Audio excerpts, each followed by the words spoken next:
Hello guys, দেখো আমি কোথায় যাচ্ছি। আবার গাড়ি করে সকাল সকাল বেরিয়ে পড়েছি। আমি এখানে আমার সাথে অনেকে যাচ্ছি। তোমাদেরকে বলাই হলো না আমি কোথায় যাচ্ছি।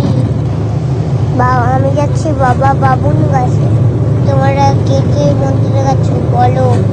বাবার মন্দির খুব জাগ্রত। তোমরা বাবার নাম করে তা চাইবে তাই পেয়ে যাবে। দেখো আমরা মন্দিরে চলে এসেছি। মন্দিরের কাছে একটা পুকুর আছে।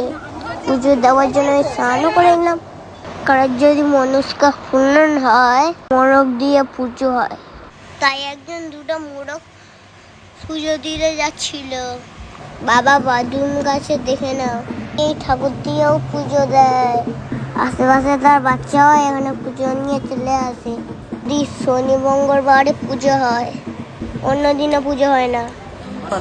এখানে তোমরা প্রসাদ নিতে পারো। এখানে অনেক রকমের প্রসাদ পাওয়া যায়। এখন আমরা প্রসাদ কিনে খেতে চলে গেলাম। এখানে একটা থেকে দুটো পুজো হয়ে যায়। আমরা পুজো দিয়ে খাচ্ছি। সবাই দেখো আমরা কারা কারা খাচ্ছিলাম। এখানে মুড়ি ঘুগনি আর পরোটা পাওয়া যায়। মন্দিরের বাইরে সবজি ভাত পাওয়া যায়। খেয়ে উঠতে দেখি প্রসাদ চলে এসেছে। এবার বাড়ি যাওয়ার পালা। বাবার কাছে মন থেকে চাইলে সব কিছু পাওয়া যায়। এরকম জাগ্রত মন্দির তোমরা যেতে পারো। আমার ভাইকেও এখানে পুজো দিতে এনেছিল। তোমাদেরকে বলাই হয়নি এখানে কি করে যেতে হয়। আমি গেছিলাম আমার বাবার গাড়িতে হলে খান্তপুর স্টেশন থেকে আনতে হবে। লক্ষ্মীকান্তপুর স্টেশনে নেবে, টোটো করে তোমরা পৌঁছে দেবে।